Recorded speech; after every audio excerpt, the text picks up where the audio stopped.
Estou aqui no oceano interno da Marinha em Carderock. Esta é a maior piscina de ondas do mundo e eles podem criar todos os tipos de ondas diferentes para que possamos testar, colocar navios e aprimorá-los antes de realmente saírem para o oceano aberto. Eu já tinha visto algumas fotos, mas acabei de entrar aqui e é simplesmente insano porque eles dizem oceano interno. E é exatamente isso que parece ser. A água até parece ter a cor do oceano. E não parece uma piscina, isso parece um oceano, sabe? Uma instalação de teste enorme. A estrutura possui 110 metros de comprimento, 73 metros de largura e 6 metros de profundidade, com tamanho próximo a um campo de futebol. A cúpula acima de nós foi a maior autoportante por um período. A maior cúpula autoportante do mundo? Sim. O quê? Nesta piscina, eles podem fazer ondas de todas as formas e tamanhos, usando enormes pás que revestem duas paredes da piscina. Há 216 criadores de ondas individuais. Podemos fazer ondas de menos 45 graus até 135 graus, quase voltando ao ponto inicial. Agora estamos atrás das grandes pás que fazem as ondas. Essas 216 pás são programadas para se mover de maneiras incrivelmente bem coreografadas, para que possam produzir ondas reprodutíveis de tamanho perfeito, frequência perfeita, que atravessam toda a piscina. Você pode ver os foles de ar que estão realizando o movimento angular. O transdutor de força é aquela peça vertical. O outro transdutor de força está no topo. Existem muitas piscinas de ondas no mundo, mas o que torna esta diferente é o controle. Você pode criar ondas de uma amplitude e frequência específicas e fazer isso repetidamente. Podemos tentar a 1 Hz? Sim. Faça-me um favor e aumente para 1 Hz. A amplitude será de 0.078 a 1 Hz.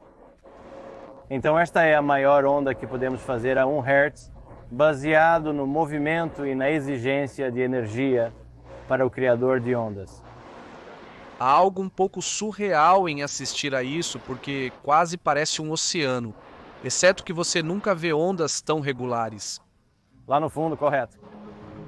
Uma das características fundamentais de uma onda é seu comprimento de onda, a distância de um pico ao próximo. A primeira coisa que a maioria das pessoas aprende sobre ondas é que elas transmitem energia, em vez de material, de um lugar para outro. Neste caso, à medida que a onda viaja para a direita, as moléculas de água basicamente se movem ao longo de caminhos circulares, e quanto mais profunda a água, menor é esse movimento. Todo movimento para a uma profundidade igual a metade do comprimento de onda, isso é conhecido como a base da onda. Mas mesmo em uma onda de água ideal, as moléculas derivam um pouco na direção do movimento da onda, e isso ocorre porque as moléculas viajam mais rápido quanto mais alto elas estão. Então, eles se movem mais longe no topo de seu loop, depois se movem para trás na parte inferior, criando um caminho espiral. Este lugar é perfeito para observar propriedades de diferentes ondas. Pedi ao Miguel para me mostrar ondas com frequências diferentes, mas com a mesma amplitude. Eu vou pedir para ele parar essa onda e mudar a frequência, porque estamos em 0.6, vamos para 0.5, então será uma onda de 2 segundos. Aqui estou dividindo a tela com ondas de frequências de 0.67, 0.5 e 0.3 Hz, todas com a mesma amplitude. Então, há duas coisas para prestar atenção. Mesmo que todas tenham a mesma amplitude, as que têm maior frequência parecem ter uma amplitude maior, porque a inclinação das ondas é mais acentuada. E segundo, a frequência de uma onda afeta sua velocidade. Ondas de alta frequência viajam mais devagar do que ondas de baixa frequência. Na verdade, desde que a água seja mais profunda do que a base da onda, a velocidade da onda é inversamente proporcional à sua frequência. Eles têm uma demonstração muito legal que tira proveito das diferentes velocidades de ondas de diferentes frequências. Você pode vê-la começando aqui. Eles enviam ondas de alta frequência primeiro, seguidas por ondas de frequência cada vez mais baixa. E porque as ondas de alta frequência viajam mais devagar, as ondas de baixa frequência gradualmente alcançam elas.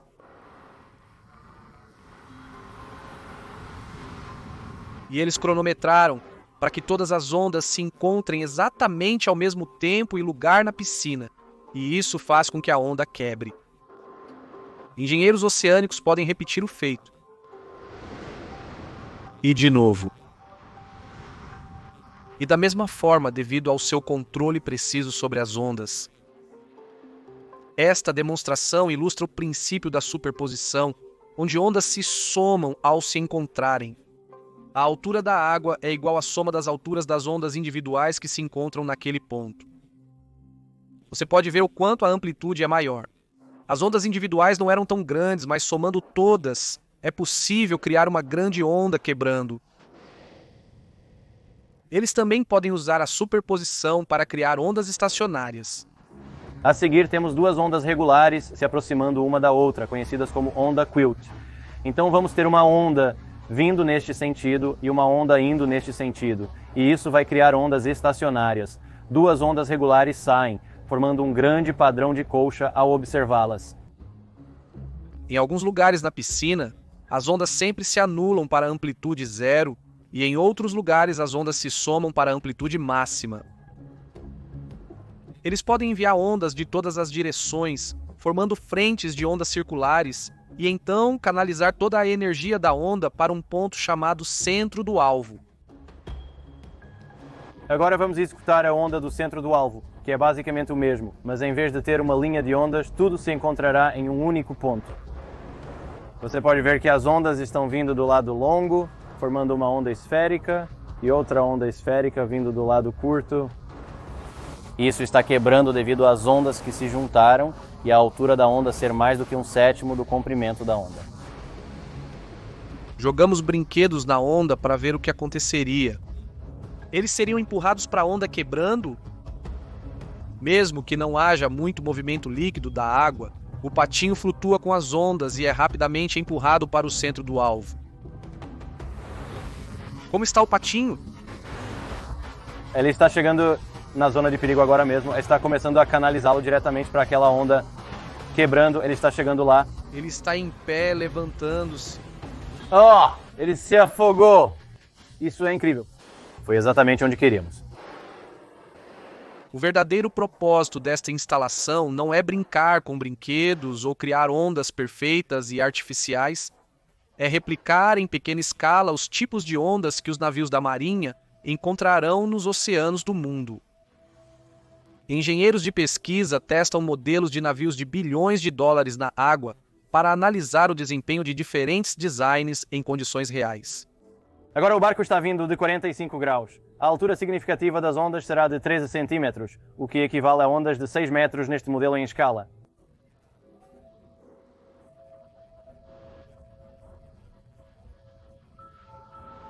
Em modelos de execução livre, normalmente executamos um circuito, como um grande círculo ou uma pista em formato de 8, para sabermos as direções que estamos seguindo e correlacioná-las ao navio em escala real. Para que o modelo simule precisamente o mundo real, muitos fatores devem ser considerados. Água doce? Sim. Ok, não salgada, água doce. Em água salgada você terá muito mais flutuabilidade quando estamos equilibrando nossos modelos, considerando a diferença de flutuabilidade. Então, quando vamos para a escala total, sabe, você está nas mesmas condições. Na mecânica dos fluidos, espera-se manter o número de Reynolds igual ao dos fenômenos reais. Na verdade, para obter a dinâmica de ondas correta, é necessário usar uma escala diferente, baseada no número de Froude. O número de Froude mede a proporção entre as forças inerciais e gravitacionais. Ele é igual à velocidade do fluxo dividida pela raiz quadrada da aceleração, devido à gravidade, vezes o comprimento característico, como o comprimento do navio. Neste caso, o casco do navio modelo é 46 vezes menor que o objeto real, o que significa que, para obter dados precisos, ele deveria estar viajando a 1 sobre a raiz quadrada de 46 vezes sua velocidade real. Para fazer as imagens do modelo parecerem as mesmas do navio real, é preciso diminuir a velocidade por um fator da raiz quadrada de 46, ou seja, cerca de 6 a 8 vezes mais lento. Estou impressionado com o quão bem essas imagens combinam, mas é claro que essa é a ideia, dimensionar o modelo e as ondas para que a física seja idêntica à de um navio real em alto mar. Naturalmente, perguntei se poderia nadar na piscina, mas eles disseram muito gentilmente, de jeito nenhum, O mais perto que eu poderia chegar seria em um pequeno bote. Este é o nosso barco, com uma ressalva. Está bem tranquilo para navegar aqui agora. Sim, sem ondas enquanto estamos aqui.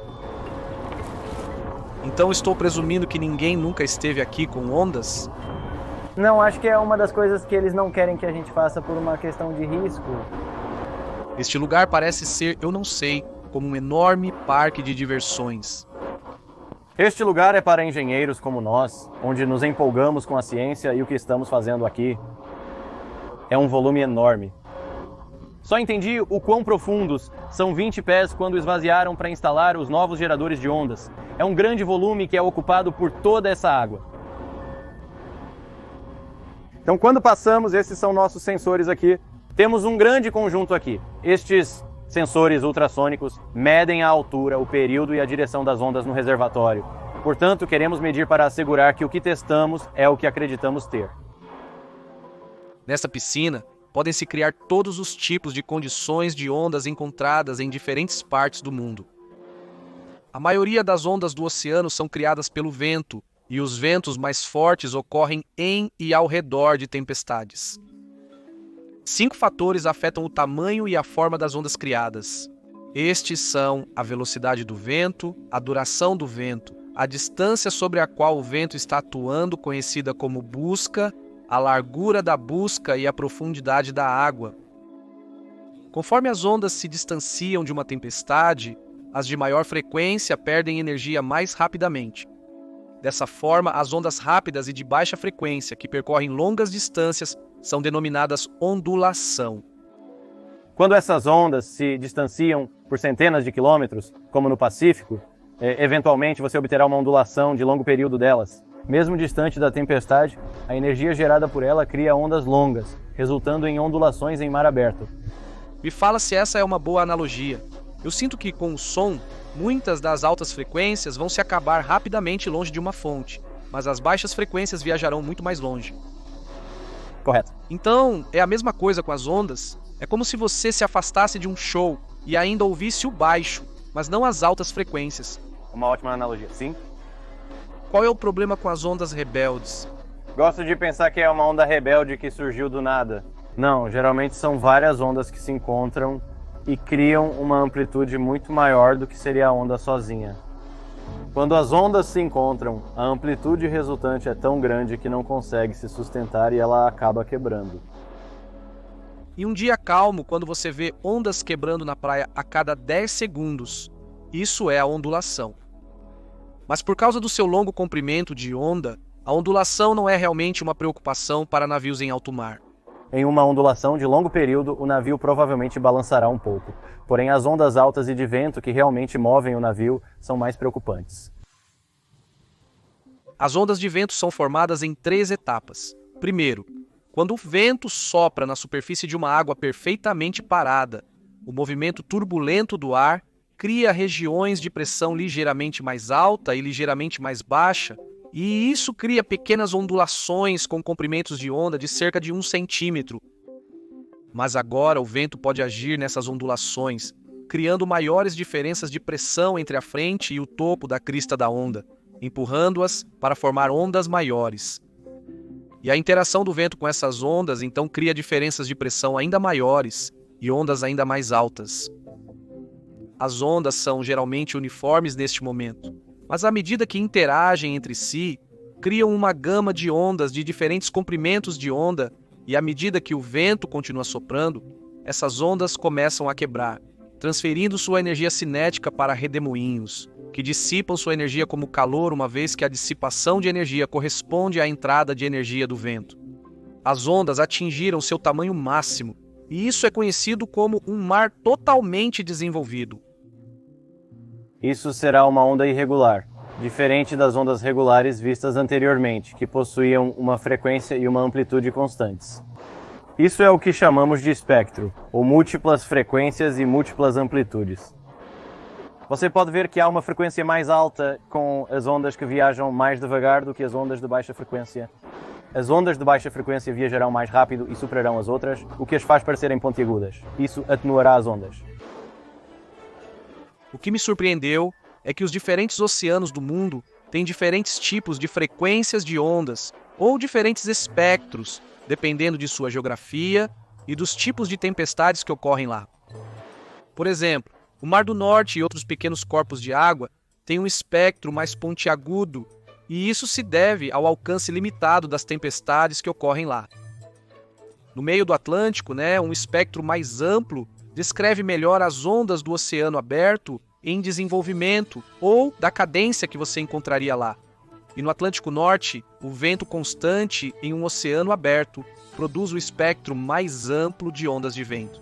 Então, quando os engenheiros de teste primeiro precisam descobrir onde o navio navegará e quais espectros correspondem melhor a esses locais antes de criá-los na piscina.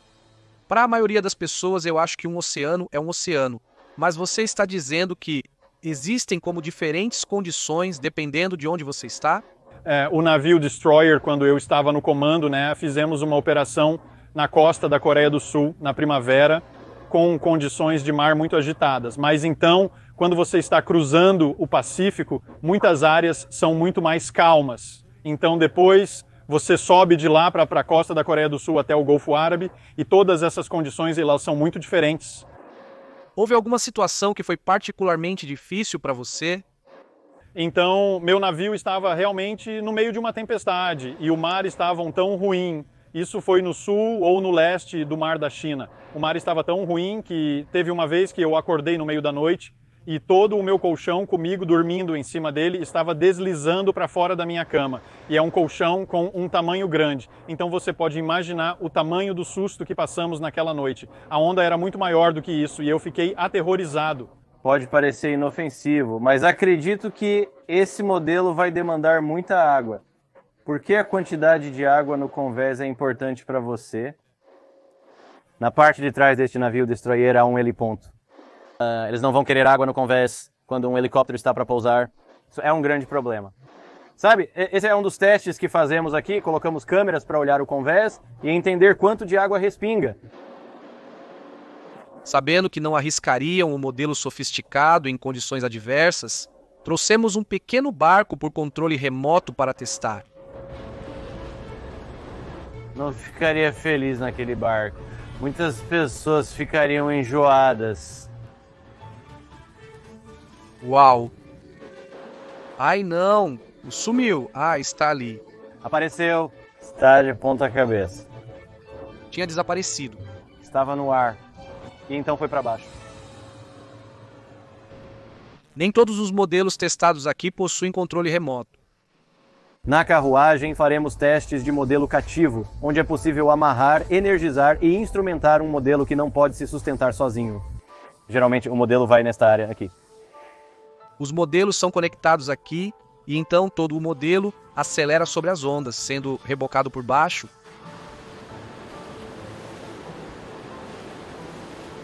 Os seres humanos constroem navios há milênios. Existe realmente algo inovador hoje? Sem dúvidas. Então, às vezes as pessoas vão dizer que sempre fizemos assim. Quando você pesquisa, algumas ideias malucas fazem um certo sentido.